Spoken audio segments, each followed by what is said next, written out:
Today I'm trying something different. I'm taking a look at the new 2020 27-inch iMac.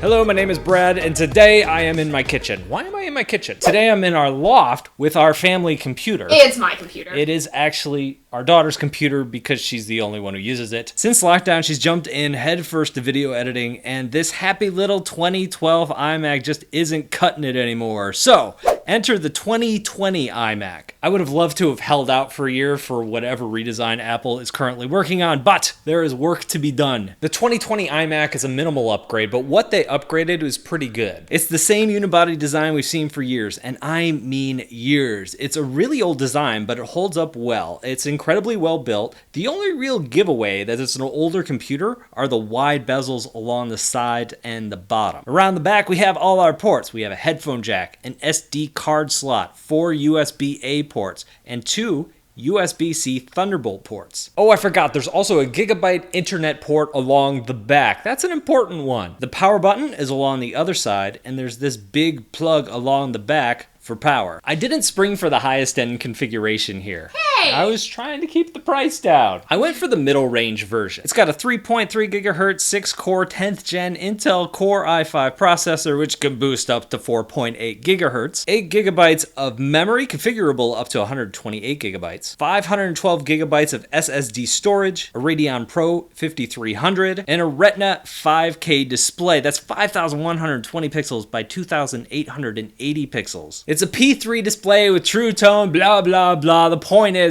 years later, this is still one of the most beautiful screens I've ever seen on a computer. Processor is better in this model, but what I really wanted going in was to step up to that larger SSD storage drive. I also wanted more RAM. 8 gigabytes isn't terrible, but I wanted more. Apple makes it really easy to upgrade the RAM by giving you this little door tucked around the back where you can add more yourself. This might be the last time Apple ever lets us upgrade a computer on our own, at least easily. Another option available to us is the Nano texture display. I didn't spring for that. That's something that came into existence with the Pro XDR monitor they released earlier this year. On that display, that was a $1,000 option. It's still a $500 option on this iMac, so they have lowered the cost just a little bit. It's one of those things that's really cool, but right now isn't quite worth the price. Nano texture is new, the processors are updated. Is that it? There are a couple other things worth noting here. Another really important update is they've increased the speed of the SD card reader along the back. This is an incredibly important update for me or anyone who's ever tried to offload huge files off their cards. How is it for art? Great. Yeah, it's gonna work pretty well. You're gonna be able to plug in any graphics tablet to this and it should work just fine. It's gonna be able to rock any software that you throw at it, especially the drawing and illustration software that I use. The one drawback here is that many displays require an HDMI port, which this does not have along the back, so you might have to get an HDMI to USB-C dongle in order to use it properly. It's also great for learning art, like my Procreate or Affinity Designer classes. Discounts in the description. The default keyboard it comes with is this one. Apple also sells a Magic Keyboard for $30 more. What makes that keyboard magic? It's got a number pad. It's actually hard to find that one during the checkout process. If I had known, I would have gotten that one. I don't care. Okay, well, we're good. There's also the addition of the T2 chip, which Apple uses to optimize a lot of things under the hood, like graphics setting, and helps improve lighting on the camera. One of the big benefits of these on laptops is Touch ID, but that's not here on the iMac. I think the real question here is, should you get this? Yeah. Well, if you need a computer right now,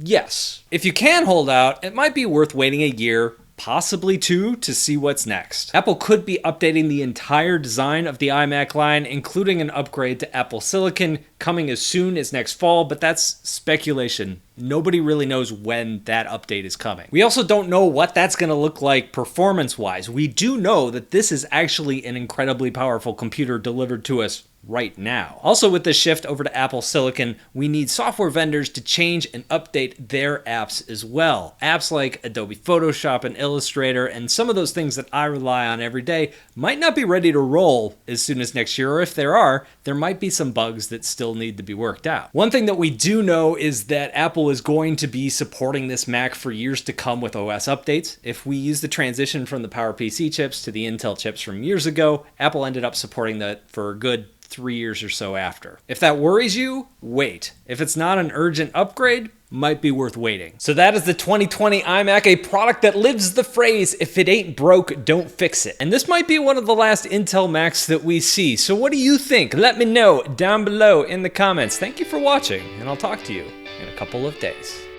I didn't spring for the highest end option here. Hey! I wanted to keep the price down. I didn't actually change what I said, and I just sped up the actual sentence. Hey!